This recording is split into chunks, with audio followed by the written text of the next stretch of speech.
Class 8 मैंने आपको आपकी हिंदी की पूरक पाठ्यपुस्तक भारत की खोज से पाठ 5 से प्रभुत्व के लिए मराठों और अंग्रेजों के बीच संघर्ष और जिसमें अंग्रेजों की विजय पढ़ाया था। मैंने आपको बताया था बेटा कि भारत पर शक्ति कायम करने के लिए, भारत पर हुकूमत करने के लिए 4 दावेदार थे। 4 दावेदार में से एक थे फ्रांसीसी। तो फ्रांसीसियों का लगभग नामो निशान मिट गया। अंग्रेजों से उनके बीच संघर्ष हुआ, अंग्रेजों और फ्रांसीसियों के बीच में, जिसमें अंग्रेजों की विजय हुई और फ्रांसीसियों का लगभग नामो निशान मिट गया।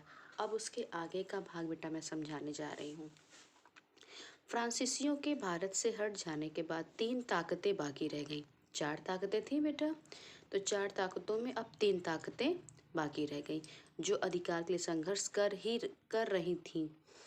मराठा संगठन, दक्षिण में हैदर अली और अंग्रेज, प्लासी में उनकी जीत और बंगाल और बिहार में फैलने के बावजूद भारत में ऐसे लोगों की संख्या बहुत कम थी जो अंग्रेजों को ऐसी शक्ति के रूप में देखते हों जिसकी नियति पूरे भारत पर राज करना हो।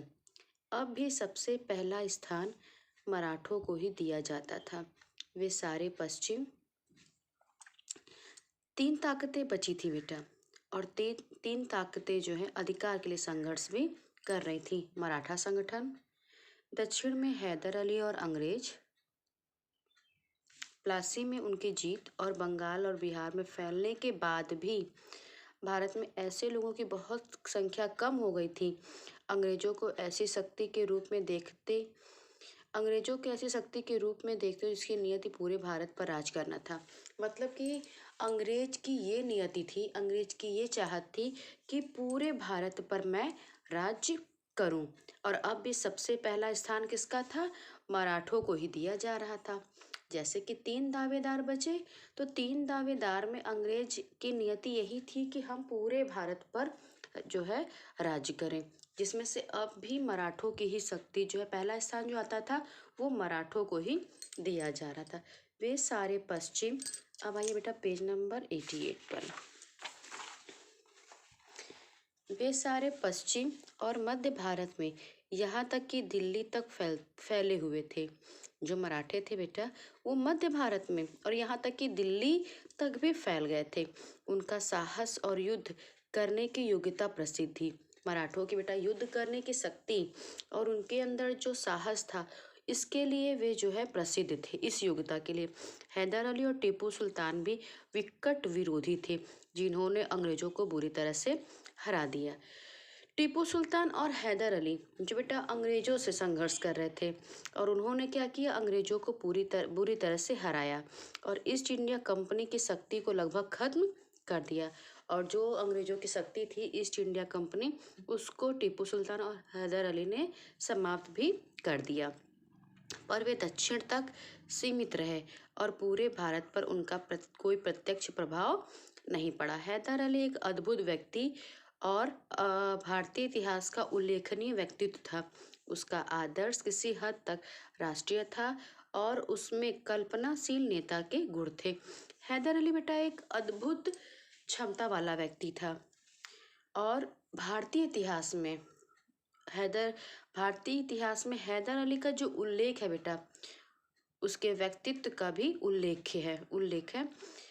वह एक कल्पनाशील नेता था। मैसूर के टीपू सुल्तान को अंग्रेजों ने अंततः 1799 में पराजित कर दिया। मैसूर के टीपू सुल्तान को बेटा अंग्रेजों ने पराजित कर दिया और इस तरह मराठों और अंग्रेजों की ईस्ट इंडिया कंपनी के बीच आखिरी मुकाबले के लिए मैदान साफ हो गया। अब इस तरह से जब टीपू सुल्तान अंग्रेजों से पराजित हो गए, तो इस तरह से मराठों और अंग्रेजों की ईस्ट इंडिया कंपनी के बीच जो आखिरी मुकाबला था उसके लिए मैदान साफ हो गया था। लेकिन मराठा सरदारों के बीच आपसी बैर था। मराठा सरदारों के बीच बेटा आपसी में ही बैर भाव था। अंग्रेजों ने उससे अलग अलग युद्ध करके उन्हें पराजित किया। और आप बेटा जो मराठा शक्ति थी उनमें क्या था, आपस में ही बैर भाव था। और अंग्रेजों ने क्या किया, उनको अलग अलग टुकड़ी में अलग अलग स्थानों में उनसे युद्ध किया और उन्हें पराजित कर दिया। उन्होंने 1804 में आगरा के पास अंग्रेजों को बुरी तरह हराया। लेकिन 1818 में तक आते आते मराठा शक्ति अंतिम रूप से कुचल दी गई। जो मराठा शक्ति बेटा उजागर थी, जो मराठा शक्ति ही एक अलग शक्ति थी। तो बड़े सरदारों ने क्या किया, बड़े सरदारों ने मध्य भारत में उनका उनका प्रतिनिधित्व कर रहे थे। ईस्ट इंडिया कंपनी की अधीनता स्वीकार कर ली गई। मराठा जो है बेटा उनकी शक्ति को, जो उनकी अंतिम शक्ति बची थी, उसको भी कुचल दिया गया और ईस्ट इंडिया कंपनी की अधीनता को स्वीकार कर लिया गया। अंग्रेज इसके बाद भारत के अधिकांश भाग के शासक हो गए। इस तरह से बेटा अंग्रेजों की ही जीत हुई और जो है अंग्रेज भारत के अधिकांश भागों पर अंग्रेजों का ही प्रभुत्व हो गया और वे देश पर सीधे या फिर अपने अधीनस्थ राजाओं के माध्यम से शासन करने लगे। इस तरह से बेटा हमारे भारत पर अंग्रेजों का शासन कायम हुआ। हमें बार बार याद दिलाया जाता है कि अंग्रेजों ने भारत को अव्यवस्था और अराजकता से बचाया। यह बात इस हद तक सही है कि उन्होंने उस युग के बाद जिसे मराठों ने आतंक युद्ध कहा था, सुव्यवस्थित शासन कायम था। लेकिन यह अव्यवस्था और अराजकता कुछ दूर तक ईस्ट इंडिया कंपनी और भारत के उनके प्रतिनिधियों की नीति के कारण फैली थी। यह कल्पना भी की जा सकती है कि अंग्रेजों की सहायता के बिना भी संघर्ष की समाप्ति के बाद शांति और व्यवस्था शासन की स्थापना हो सकती थी। जैसा कि बेटा हमें बार बार ये याद दिलाया जाता है, बार बार ये बताया जाता है कि अंग्रेजों ने भारत को अराजकता से और अव्यवस्था से बचाया था। तो ये बात कहीं किसी हद तक बेटा सही भी है, सही भी। अंग्रेजों की सहायता के बिना भी संघर्ष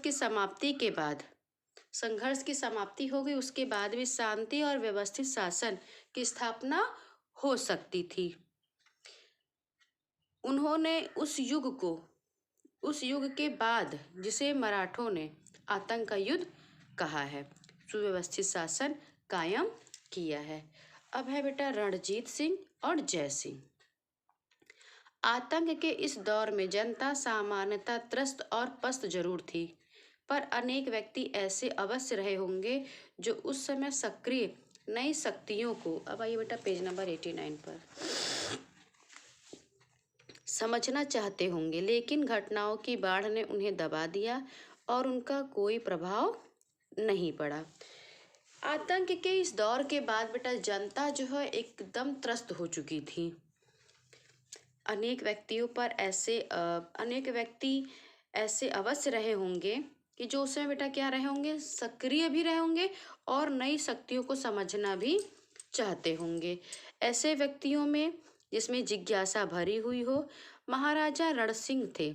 ऐसे व्यक्ति बेटा जिसमें कुछ चाहत हो, कुछ पाने की लालसा हो, तो उन्हीं में थे महाराजा रण सिंह। वे जाट सिख थे जिन्होंने पंजाब में अपना साम्राज्य कायम किया था। बाद में यह साम्राज्य कश्मीर और सरहदी सूबे तक फैल गया। अपनी कमजोरियों के बावजूद एक अद्भुत व्यक्ति था। वह अत्यंत मानवीय था। उसने एक राज्य और शक्तिशाली सेना का निर्माण किया। फिर भी वह खून खराबा पसंद नहीं करता था। जब इंग्लैंड में छोटे मोटे चोर उचक्कों को भी मौत की सजा भोगनी पड़ती थी, उसने मौत की सजा बंद कर दी। चाहे जुर्म कितना बड़ा हो, युद्ध के सिवाय उसने कभी किसी की जान नहीं ली। गरचे उसकी जान लेने की कोशिश एकाधिक बार की गई। उसका शासन निर्दयता और दमन से मुक्त था। रणजीत सिंह बेटा ये एक जाट सिख थे और इन्होंने पंजाब में अपना साम्राज्य भी कायम किया था। ये बेटा अपनी कमजोरी के बाद एक अद्भुत व्यक्ति थे और बहुत ही ज़्यादा मानवीय थे। उन्होंने बेटा उन्हें खून खराबा नहीं पसंद था। जो इंग्लैंड में छोटे मोटे जो बेटा चोर उचक्के थे, उनको भी मौत की सज़ा भोगनी पड़ती थी। तो इन्होंने क्या किया, मौत की सज़ा बंद कर दी, चाहे जुर्म कितना भी बड़ा हो। युद्ध के अतिरिक्त उसने कभी किसी की जान नहीं ली। उनका शासन निर्दयता और दमन से एकदम मुक्त था। एक दूसरा पर कुछ और ढंग का भारतीय राजनेता राजपुताने में जय सिंह, जयपुर का सवाई जय सिंह था। एक तो थे बेटा रणजीत सिंह, जो जाट सिख थे। उनका शासन जो है वह निर्दयता और दमन से मुक्त था। और दूसरा था बेटा राजनेता जयपुर का सवाई जय सिंह। उसका समय कुछ और पहले था। उसका समय कुछ और पहले था और उसकी मृत्यु 1743 ईस्वी में हुई थी।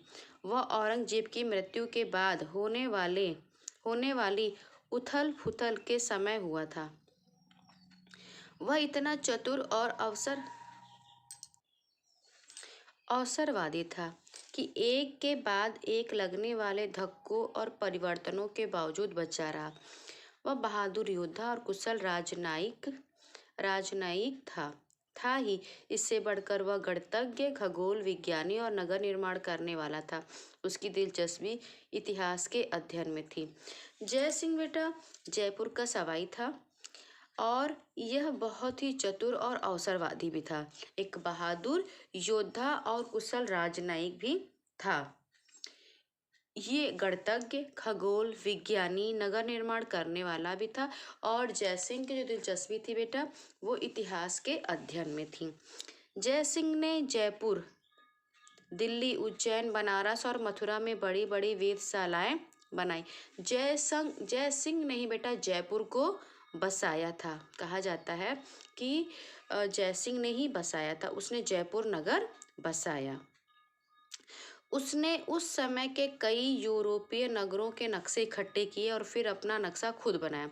जय सिंह बेटा उसने क्या किया था, जय सिंह ने यूरोपीय नगरों के बहुत सारे जो है नक्शों को इकट्ठा किया और उसने जयपुर का जो है, और उसने फिर अपना नक्शा खुद ही, जय सिंह ने अपना नक्शा खुद ही बनाया। इन पुराने यूरोपीय नगरों में कई नक्शे जयपुर के अजायब घर में सुरक्षित भी हैं। कितने ऐसे नक्शे हैं बेटा जो आज भी जयपुर के अजायब घर में सुरक्षित रखे हैं। जयपुर नगर की योजना को अब भी नगर निर्माण का आदर्श समझा। जयपुर नगर जो है बेटा वो आज भी जो है आदर्श समझा जाता है नगर निर्माण के लिए। लगातार युद्धों और दरबारी षड्यंत्रों के बीच अक्सर खुद उलझे रहने पर भी जय सिंह ने बहुत कुछ किया। जय सिंह की मृत्यु के केवल 4 वर्ष पहले नादिर शाह का आक्रमण हुआ था। जय सिंह की मृत्यु के केवल 4 साल पहले बेटा नादिर शाह का आक्रमण हुआ था। भारतीय इतिहास के सबसे अधिक, अब आइए बेटा पेज नंबर 90 पर, सबसे अंधकारमय युग ने जब उथल पुथल, युद्ध और उपद्रव के से माहौल भरा था, राजपूताना के ठेठ सामंती वातावरण में जय सिंह ने वैज्ञानिक की तरह उठकर काम किया। यह बात बहुत महत्वपूर्ण है। यानी कि जय सिंह का जो है बेटा जो व्यक्तित्व था बहुत ही उच्च कोटि का था। उन्होंने जयपुर नगर बसाया था। यूरोपीय नक्शों को एकत्र करने के बाद उन्होंने अपना नक्शा खुद ही बनाया था। भारत की आर्थिक पृष्ठभूमि इंग्लैंड के 2 रूप। अब है बेटा भारत की जो आर्थिक पृष्ठभूमि और इंग्लैंड के 2 रूप। अपने आरंभिक दिनों में ईस्ट इंडिया कंपनी का मुख्य काम था भारतीय माल लेकर यूरोप में व्यापार करना। शुरुआत के दिनों में बेटा ईस्ट इंडिया कंपनी का एक ही काम था कि भारत के माल को लेना और यूरोप में व्यापार करना। कंपनी को इससे बहुत लाभ हुआ। भारतीय कारीगरों और शिल्पियों की कारीगरी इस स्तर पर थी कि वे इंग्लैंड में उत्पादन के उच्चतर तकनीकों में बड़ी सफलता से मुकाबला कर सकते थे। हमारे भारत के बेटा कारीगर थे और शिल्पी उनकी बनाई हुई चीज़ों को बाहर ले जाकर के उत्पादन करना था और इससे बेटा जो है उत्पादन के इस उच्चतर तकनीकों की का बड़ी सफलता भी से मुकाबला कर सकते थे। जब इंग्लैंड में मशीनों का युग शुरू हुआ, उस समय भी भारतीय वस्तुएं इतनी बहुतायत से वहां भरी रहती थीं कि भारी चुंगी लगाकर और कुछ चीजों का तो आना बंद करके रोकना पड़ा। इंग्लैंड में जब बेटा मशीनों का युग शुरू हुआ था, वहाँ तो इंग्लैंड में वहाँ तो मशीनों का युग शुरू हुआ था, और उस समय जो भारतीय वस्तुएं, हमारे यहाँ के जो वस्तुएं थे, इतनी बहुतायत से वहाँ भरी रहती थी कि भारी चुंगी कर लगाना पड़ता था। पर यह बात स्पष्ट है कि भारत का अर्थतंत्र चाहे कितना विकसित रहा हो, वह बहुत दिनों तक उन देशों के माल से मुकाबला नहीं कर सकता था जिनका औद्योगिकरण हो चुका था। जिनका बेटा औद्योगिकरण हो चुका था, उन देशों के माल से मुकाबला नहीं कर सकता था। भारत का अर्थतंत्र कितना भी ज़्यादा विकसित रहा हो, लेकिन उन दिनों तक देशों से माल के विषय मुकाबला वह नहीं कर सकता था। आवश्यक हो गया कि या तो वह अपने यहाँ कल कारखाने लगाए या विदेशी आर्थिक घुसपैठ के सामने समर्पण कर दें। अब बात यहाँ तक आ गई कि या तो ये जो है खुद अपने यहाँ कल कारखाने लगाएं और या विदेशी आर्थिक घुसपैठ के सामने ही समर्पण कर दें, जिसका आगे परिणाम होता राजनीतिक हस्तक्षेप। अगर ऐसा होता कि या तो खुद ही माल तैयार करें और या तो जो है समर्पण करें, तो इससे क्या होता कि इससे राजनीतिक हस्तक्षेप माना जाता। हुआ यह कि विदेशी राजनीतिक हुकूमत ने यहाँ पहले आकर बड़ी तेजी से उस अर्थतंत्र को नष्ट कर दिया जिसे भारत ने खड़ा किया था। उसकी जगह कोई निश्चित और रचनात्मक चीज सामने नहीं आई। ईस्ट इंडिया कंपनी सर्वशक्तिमान थी। व्यापारियों की कंपनी होने के कारण वह धन कमाने पर तुली हुई थी। ठीक उसी समय जब वह तेजी से अपार धन कमा रही थी, एडम स्मिथ ने सन 1776 में द वेल्थ ऑफ नेशन में लिखा, एकमात्र व्यापारियों की कंपनी की सरकार किसी भी देश के लिए सबसे बुरी सरकार होती है। विदेशी राजनीतिक हुकूमत ने बेटा सबसे पहले आकर बड़ी तेजी से क्या किया, विदेशी राजनीतिक हुकूमत ने क्या किया, सबसे पहले आके बड़ी तेजी से बेटा उसने अर्थतंत्र को ही नष्ट कर दिया, अर्थतंत्र को ही समाप्त कर दिया। जिसे भारत ने क्या किया था, भारत ने तैयार किया था, भारत ने ही खड़ा किया था। ईस्ट इंडिया कंपनी सर्वशक्तिमान थी। व्यापारियों की कंपनी होने के कारण वह धन कमाने पर भी तुली हुई थी, क्योंकि वो क्या थी, व्यापारियों की कंपनी थी। और ठीक उसी समय बेटा जब तेजी से वह अपार धन कमा रही थी, तो एडम स्मिथ ने द वेल्थ ऑफ नेशन में लिखा, उसी समय लिखा कि एकमात्र व्यापारियों की कंपनी की सरकार किसी भी देश के लिए सबसे बुरी सरकार हो सकती है, मतलब कि व्यापारियों की कंपनी। इंग्लैंड का भारत में आगमन तब हुआ, इंग्लैंड का भारत में आगमन तब हुआ जब 1600 ईस्वी में रानी एलिजाबेथ ने ईस्ट इंडिया कंपनी को परवाना दिया। उस समय शेक्सपियर जीवित था और लिख रहा था। जिस समय इंग्लैंड का बेटा भारत में आगमन हुआ तब हुआ जब 1600 में रानी एलिजाबेथ ने ईस्ट इंडिया कंपनी को परवाना दे दिया था। उस समय बेटा शेक्सपियर भी जीवित था, जो एक लेखक है, महान लेखक है, वह लिख रहा था। 1608 में मिल्टन का जन्म हुआ। उसके बाद हेम्पडेन, अब आइए बेटा पेज नंबर 91 पर, और कॉमवेल सामने आए और राजनीतिक क्रांति हुई। मतलब कि रानी एलिजाबेथ ने परवाना दिया और उसके बाद शेक्सपियर के बाद मिल्टन और उसके बाद हेम्पडेन, फिर कॉमवेल सामने आए और राजनीतिक क्रांतियां हुई। 1660 में इंग्लैंड की रॉयल सोसाइटी की भी स्थापना हुई। 1660 में बेटा इंग्लैंड में रॉयल सोसाइटी की स्थापना हुई थी, जिसने क्या किया था, विज्ञान की प्रगति में बहुत बड़ा हिस्सा लिया था। रॉयल सोसाइटी ने विज्ञान की प्रगति में बहुत बड़ा हिस्सा लिया था। 100 सालों बाद जाकर के कपड़ा बुनने की तेज ढरकी का आविष्कार भी हुआ। रॉयल सोसाइटी की बेटा स्थापना हुई और इस सोसाइटी ने विज्ञान में बहुत बड़ी प्रगति की। कपड़ा बुनने का की तेज ढरकी का आविष्कार भी हुआ। उसके बाद तेजी से एक एक करके काटने की कला, इंजन और मशीन और करघे भी निकाले। मतलब कि एक के बाद एक शेक्सपियर के बाद मिल्टन के बाद हैम्पडेन, उसके बाद कॉमवेल आए और राजनीतिक क्रांतियां हुई। 1660 में इंग्लैंड में रॉयल सोसाइटी की स्थापना हुई और इस सोसाइटी से विज्ञान में बहुत ही अधिक प्रगति हुई। कपड़ा बुनने की ढरकी का आविष्कार हुआ। उसके बाद तेजी से एक एक करके बेटा नई नई मशीनें और करघे निकले। इन दो में से भारत कौन सा इंग्लैंड आया? इन दो में से भारत कौन सा इंग्लैंड आया? शेक्सपियर और मिल्टन वाला, शालीन बातों, लेखन और बहादुरी के कारनामों वाला, राजनीतिक क्रांति और स्वाधीनता के लिए संघर्ष करने वाला, विज्ञान और तकनीकी में प्रगति करने वाला इंग्लैंड, या फिर बर्बर दंड संहिता और नृशंस व्यवहार वाला वह इंग्लैंड जो सामंतवाद और प्रतिक्रियावाद से घिरा हुआ था। इन दो में से भारत कौन सा इंग्लैंड आया?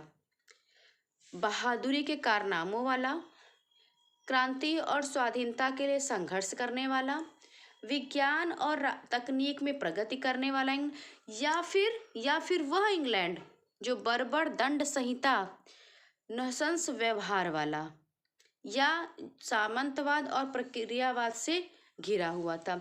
ये इंग्लैंड एक दूसरे को प्रभावित करते हुए साथ साथ चले थे और दोनों इंग्लैंड एक दूसरे पे प्रभाव डाले तो साथ साथ चल भी रहे थे और इन्हें एक दूसरे से अलग नहीं किया जा सकता था। फिर भी यह हो जाता है कि गलत इंग्लैंड गलत भारत के संपर्क में आकर उसे बढ़ावा दे रहा था, तो दोनों को अलग नहीं कर सकते थे। फिर भी ये हो जाता है कि गलत इंग्लैंड गलत भारत के संपर्क में आकर उसे बढ़ावा भी दे रहा था।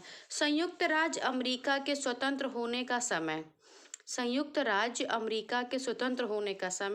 लगभग वही है जो भारत के स्वतंत्रता खोने का समय। संयुक्त राज्य अमेरिका में स्वतंत्र होने का समय लगभग वही है जो भारत के स्वतंत्रता खोने का समय है। यह सच है कि अमेरिकियों में बहुत से गुण हैं और हम में बहुत सी कमजोरियां, और ये बात भी बेटा कहीं हद तक सच है कि अमेरिकियों में बहुत सारे गुण हैं और हमारे में क्या है, हमारे में बहुत सारी कमजोरियां हैं। यह भी सच है कि अमेरिका में नई शुरुआत के लिए बिल्कुल अनछुआ और साफ मैदान था, जबकि हम प्राचीन स्मृतियों और परंपराओं से जकड़े हुए थे। मतलब दोनों का तुलना की गई है बेटा यहाँ पर कि हमारे में बहुत कमजोरियां थी, जबकि अमेरिकी जो थे वो गुणों से भरे हुए थे। साथ ही साथ अमेरिकी जो है नई शुरुआत के लिए बिल्कुल अनछुआ और साफ मैदान था और हमारे पास प्राचीन स्मृतियों और परंपराओं से हम जकड़े हुए थे। फिर भी इस बात की कल्पना करना कठिन नहीं है कि यदि ब्रिटेन ने भारत में यह बहुत भारी बोझ नहीं उठाया और लंबे समय तक हमें स्वराज करने की वह कठिन कला नहीं सिखाई होती जिससे हम इतने अनजान थे, तो भारत न केवल अधिक स्वतंत्र और अधिक समृद्ध होता, बल्कि विज्ञान और कला के क्षेत्र में और उन सभी बातों में जो जीवन को जीने योग्य बनाती हैं उसने कहीं अधिक प्रगति की होती। मतलब भारत ने कहीं अधिक प्रगति की होती, भारत कहीं अधिक बेटा योग्य होता विज्ञान और कला के क्षेत्र में, उन सभी बातों में जो जीवन जीने योग्य होती है, तो कहीं अधिक भारत ने प्रगति कर ली होती। ये कल्पना करना बेटा, इस बात की कल्पना करना भी कठिन नहीं है कि यदि ब्रिटेन ने भारत में यह भारी बोझ नहीं उठाया होता तो लंबे समय तक हम लोग बेटा स्वराज करने की जो कठिन कला है अगर उसने नहीं सिखाई होती, अगर ब्रिटेन ने भारी बोझ नहीं उठाया होता और हमें स्वराज करने की कला अगर नहीं सिखाई होती, तो जिससे हम इतने अनजान हैं, तो भारत न केवल अधिक स्वतंत्र और अधिक समृद्ध होता बल्कि क्या करता, विज्ञान और कला के क्षेत्र में भी कहीं अधिक अधिक प्रगति उसने की होती। क्लास 8 आजा बेटा, आप यहाँ से पढ़ेंगे, यहाँ तक पढ़ेंगे। पाठ 4 आज आपका पूरा हो गया है।